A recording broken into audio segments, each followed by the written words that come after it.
much again, Aimee, for doing this interview. We're really happy to be able to highlight you and the great work that you've done. I was so impressed in hearing your project with the refugees when we were doing and migrant families when we were doing the scientific meeting. And to be able to interview a fellow Filipina, I'm so excited. So I want to just start by asking you if you can share just a little bit of how your work has supported infants, toddlers, and families, and how you're connected with 0 to 3. Yeah, so let's see. I'm a clinician, a clinical social worker, and an academic researcher in refugee and immigrant mental health, and I have a particular interest in infant early childhood mental health. Back in 2011, I started a mental health program. It's called the Refugee One Wellness Program. And it's a program that really is designed to support the health and mental well being of all forcibly displaced refugees and immigrants that were being resettled in Chicago. It's part of the largest refugee resettlement programs, Refugee One, out here. And over the years, I noticed just a trend in arrivals that we had a lot of pregnant moms that weren't getting any prenatal care abroad, a lot of families with infants and toddlers. And so, as I started to see that, and it's exciting, I mean, we've been doing this work, running this specific program for the last decade, just the diversity of populations. I've had a chance to serve populations coming from Southeast Asia and Africa and Middle East. And despite that diversity, to see just the needs of families with young children being universal. And so that's where, again, my interest with my population plus infant early childhood mental health really took center stage and really trying to create programming that would support this target group. So prenatal support groups for these moms that are coming in, home visiting to support parents in their job of parenting these kids. And my hope was always that I wanted infants and toddlers, these newcomers, to really have a strong foundation to thrive. And then 0 to 3 intersected with my world back in 2018 when I was accepted as a 0 to 3 fellow. I was part of the 2018-2020 cohort. And really, what that allowed me to do was elevate this vision for how to support refugees and immigrants in a way beyond my nearly 15 years of practice in the field. To take all that knowledge and think about, well, how do we use that, those practical experiences to inform research and to inform policy? Because my hope was always that I wouldn't just be affecting populations that were in Chicago, but to do something much more than that. Beyond everything we're learning of how to support these families, how do we take this to a different level so that more families can have access to it, more of the workforce could have access to this, and really make a difference in that way? Yeah. Wow, that's amazing. And I think when we were in the scientific meeting, you briefly touched on this idea of representation and this nesting that your organization does for the home visitors and the clinicians that are providing these services. So that made me think of sort of like that follow-up for that first prompt is, how do you think your experiences as a female professional whose heritage is AAPI, and how do you find that informs your work? I think it's deeply formative. I know that there's no one element of our identity that defines us. We live at the intersection of a lot of different identities, but what it means to be Filipino American, what it means to be a daughter of immigrants from the Philippines directly defines how I see the work. I think that every immigration story is so different, and I understand that deeply. I think of the stories that I've heard over the years, every story has its unique narrative. But I also can appreciate how hard it is to adjust to life in a new country as I think about the stories my parents shared with me, what it means to grow up bicultural. So navigating this identity of what does it mean to be American versus my cultural heritage of the Philippines. And here in the United States, it's that blending and the divergence of that identity. What comes of that when you're trying to balance these different sets of traditions and values and expectations? And I think a lot of that experience maps on to our clients, especially as they think about this time, the surge of anti-Asian violence that's layered on top of anti-Black violence. even though I was born here in the United States, this time, kind of the rhetoric has really challenged my sense of belonging. What does it Mm-hmm. mean to be here?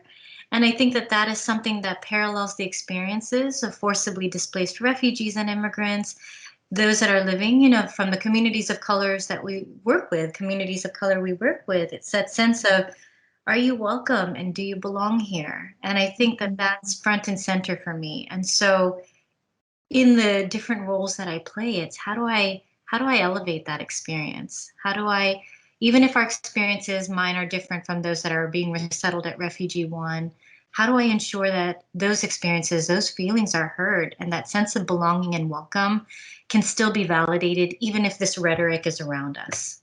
Yeah, that's so powerful, especially as you said, for what we as people of color are experiencing. And you're absolutely right. That sense of belonging and even that identity of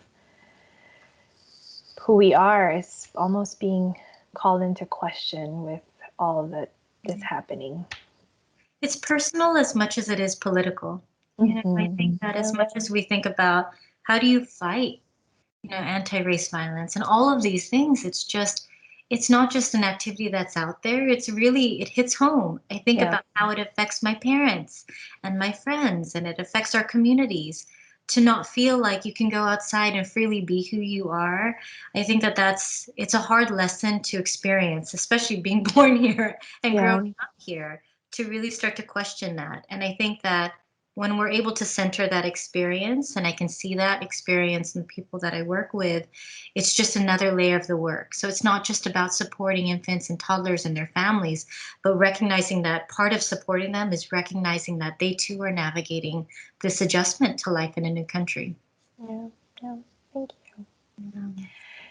So I think you've already touched on it in this idea of how you're promoting diversity, equity, and inclusion in the field. It's this idea of bringing up these um, lived experiences of people beyond just supporting them in the work and providing them the resources, but really reflecting back that experience of, as you said, navigating a new country and being almost displaced. I mean, that is a strong word, but they are displaced and sometimes forcibly so. But are there any other kind of last thoughts that you want to share about just where we are as Asian Americans and just all of that intersectionality of our work supporting others, and especially the youngest, the babies and toddlers? For sure.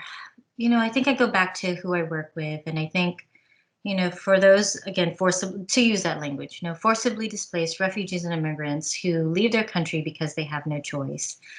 Trauma is very much woven into their experience.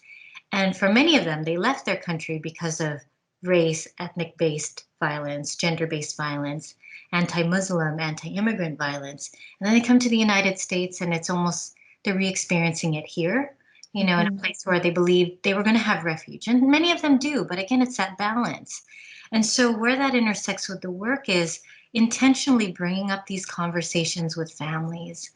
I think about the birth to five, prenatal to five programming that we have, whether it's a pregnancy support group, whether it's our home visiting, whether it's the child parent psychotherapy. We are very intentional about talking about identity and talking about diversity and difference and self worth and acceptance. And it's, being able to create this environment and a culture where even though the rhetoric is harsh, that there are spaces around them where they very much are welcomed. And I think parents need to hear that. We use a Mm-hmm. lot of kids' books, that talk about belonging and the importance of your name and the value of wearing your hijab and holding on to those cultural factors. Because I believe if parents have the language and they understand that, they can then model and have those conversations with their little ones.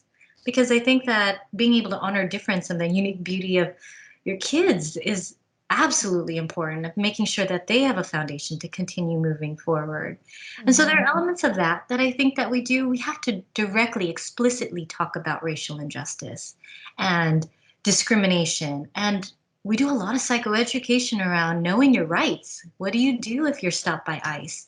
What do you do when you're pulled over? And I think, again, it's the personal and the political are very much intertwined, that it's seeing that I just don't want a generation of kids to grow up thinking that being different is somehow linked to being bad.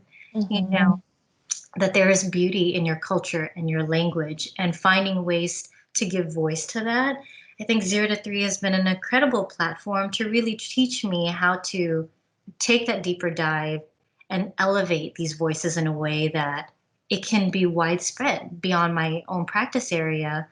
But it's also just, it goes back to, how are you going to contribute? And for me, being a Filipino American, being a daughter of immigrants here, it's using that privilege and that understanding to a certain degree of this system and being able to leverage that to support those that I work with. Yeah. Wow. Thank you so much. Yeah. This has been such an amazing experience to not only connect with your work and know more about it, but just it's just nice to talk to a fellow Filipina and yeah, just feel represented and feel connected in that sense. So